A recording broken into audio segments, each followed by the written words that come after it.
Well, I'm thrilled to be joined by Natashia Stafford-Cotton. I want you to get that name right because she has a sensational book. I mean, look at this book. Keep Your Kleenex: From Diagnosis to Deliverance.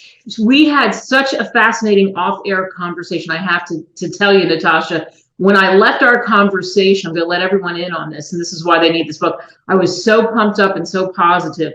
And immediately I made a list of all the people who are going to get your book. Like, okay, I got to go here. I got to go there. I got to go there. And I think that's part of the idea. So it's about your journey, and it's what other people can do when they're in a similar situation, or even if they're not in that situation, who knows if they fall into it. There's so many lessons that you teach us in the book. So what made you write the book? Okay, so first of all, thank you for having me. You're right. I think we talked like best friends.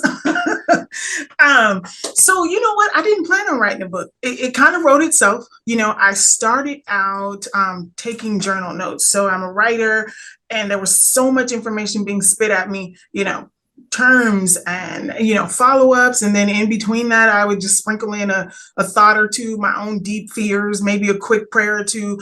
But what really happened was, over this course, so it's been 10 years since the diagnosis, I would let people in on maybe a little bit. It could be friends, and they would be crying and saying they're going through something. I would say, hey, let me tell you what I'm dealing with. I know what you're talking about. And I would share a little bit, and they go, oh my God, you must be like superwoman. And I'm like, absolutely not. And so I would start like giving pieces here and there, and people would be amazed. And I thought, you know what, there's a bigger story here that needs to be shared, because I'm not special. Trust me, I flip out at some of the smallest things. But in this particular way, the way the story unfolded, it kind of wrote itself. So it's really, really, that's exactly what happened.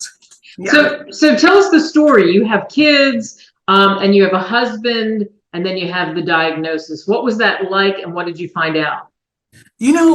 Here's the strange thing. So my husband and I got married late into the relationship. So, I'm a preacher's kid. And so we were shacking. I'm just going to tell the truth. But I was never comfortable with that for many reasons. And I kind of talk about it in the book, why I didn't want to get married. And I was kind of hesitant. So we got married. 4 months into it, he starts to have these problems, and I know him very well. By that time, I had known him already 10 years. And so we had a almost 2-year-old at the time, and I had a 14-year-old, and he had a 16-year-old. So we had kids. We were in flux, and and to think back on it, even when we got married, he was like, don't put me on your insurance. I have my own. And I was just like, it doesn't cost me anymore. It makes sense. It's easier, and looking back, I'm so glad I did. So it was a crazy time. We were blending families. He was living across town, prior. And so it was the exciting part, right? Because finally we've made the leap. grown adults, we've made the leap. My mom was happy, like, oh, thank God she's not going to hell, because she was shacking. So it was an exciting time. And I finally felt like, okay, I'm a grown up now. I'm somebody's wife. Yeah.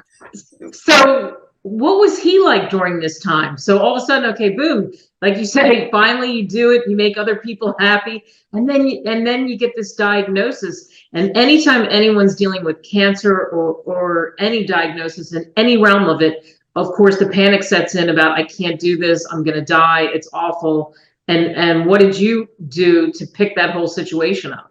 And not to give away too much in the book, but I do talk about in the book prior my experience with my dad. So my dad passed away from cancer, a different type, but nonetheless a cancer. And it wasn't until my husband got diagnosed that I could kind of put together the pieces, and it all made sense to me, because I watched my mom be a wife to my dad with a diagnosis. And I talk about that. But for me, it was instantaneously, okay, we have to accept this information, and I'm the person to write down all the specifics. We're going to be compliant, but this is not how it ends. And he, on the other hand, was just like, I'm damned if I do and I'm damned if I don't. If I don't finish these appointments, I know something's wrong, right? And the more appointments he was just like, they can't figure it out, the more anxious he became he became. And for me, I was just thinking, I hope they find out soon, because right away we didn't know. It took a point of discovery. So with every week and me being in healthcare, I knew like, okay, this process of elimination, I wish it was faster. But at this point, I'm like, this is too much. What we thought was going to be a simple, like you sprained your back, turned into you have multiple myeloma. Wow. And so we don't want to give everything away, like you said, but you have kids. How do you deal with that? Because you've got the blended family, kids would absolutely be nervous and worried. And what do you tell them? How do you deal with that? And that's a big piece of this.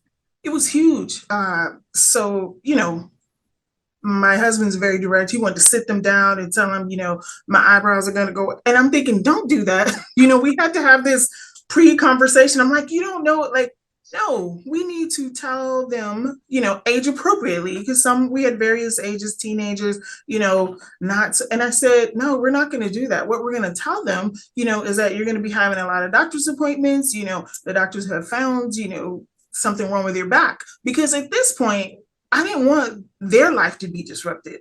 Ours was already disrupted. And for me, I knew, even though I was older when my father was diagnosed, I knew that we needed something to just remain. We couldn't let the ground fall out from under them. And I needed them to focus on homework. I needed them to get scholarships. I needed them out the house. So I'm like, oh no. We can't have, all eyes on us. It's already a big deal, right? And I didn't need the kids day in and day out. So we kind of gave it to them in bits and pieces until we were really certain, and until our life changed. Because I'm telling him, we don't know. There was so little information. I said, we don't know. We don't want to just drop this on them the way it hit us. And I think it was that mama bear mode, like protecting them. Like, oh no, we're not doing this. We're not going to tell them all these dramatic things that may not even occur, which I'm glad we didn't, because it didn't happen that way. Yeah, thank goodness. So let's have you hold a copy of the book up again. You should be proud mama of this book. Keep Your Kleenex from Diagnosis to Deliverance. That's Natasha's book, right? Yes. And it is, of course, marketed by Pitch Media. So it's exciting time for you to do the book. Does it feel good to have the book, there? You've done it. You've gone. Because people talk about books and you can help people, but then you just don't get to it. You're busy. You're a mom. You have a great job. I mean, look, you have a PhD, so you've gone deeper into your career. So there's lots of reasons that you could push it off or just not get to it. Does it feel good to have accomplished that? It feels good. It is a little alarming, because I'm from the keep everything that going in this house.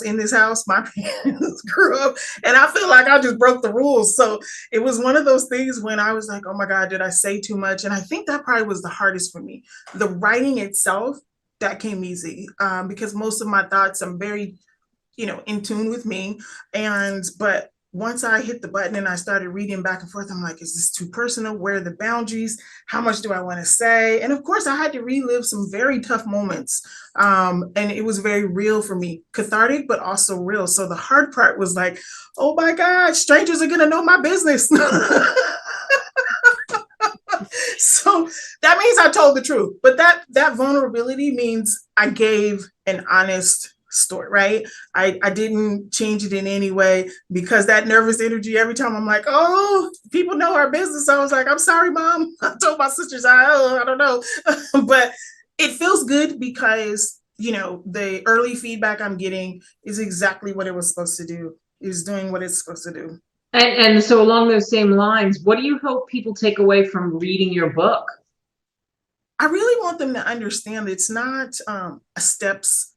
We have how-to books. This is not it.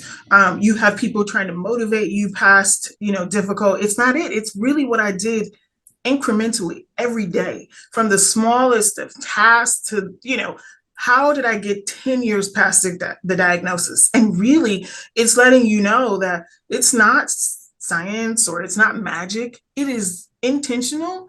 It is deliberate. It is controlling what I can control. And it's a little different, because I'm not telling you take these steps, do this, read this, and then come back and then write a journal and then write this down and repeat this mantra. I'm really not. I'm giving you what I still do, even some of the things currently, because he still, has this diagnosis. It's not going anywhere. So it is real life, applicable real time, advice and what I know works. Do you think it's helped him? I mean, when, by going through the process and you putting it in a book and knowing that his story, your story could really help other people? I think it has. I think it's been cathartic for him as well. He's very internal, introvert, different from me. And, getting information from him, pulling from him, even, I said, read the draft, of course, you want me to take this out, kind of, and, he said it's good. He very few words, but I can tell internally, he is like stepping outside of our situation and seeing it, right? In hindsight and kind of watching a movie like, that did happen. And I think it's helpful for him. I think it's allowing him to be more conversational about it as well. Does this make you now, of course, because now you've given birth to yet another child, this book, when you look at the book being out there, does it make you want to do eventually another book, a follow-up? Absolutely not. You know what? I tell people all the time, after finishing school, doing a dissertation, I promise you, I thought I was going to be burning books, not writing them. I said, oh my gosh. And people ask me that all the time, so your next book, are you thinking about it? Absolutely not, but never say never, right? I think this one wrote itself. So should there be, anything else, it would have to come just as organically. So let's hold up the book again so everybody can see it with your beautiful face. Keep your Kleenex from diagnosis to deliverance. Yes, and there's photos in there, so you get to see my husband and the kids, and there's some good stuff in there. So yeah. I'm really excited, really excited. Yeah, and you'll be able to get it wherever good books are sold. Of course, we know that all this familiar places. Everywhere, anywhere. You can walk into your local bookstore. If it's not there, you can go to the register, and they'll be able to type it in and get it sent to you. Natasha, what a wonderful smile. What a wonderful, inspirational story. Thank you so much. Thank you for having me. Have a great one. You too.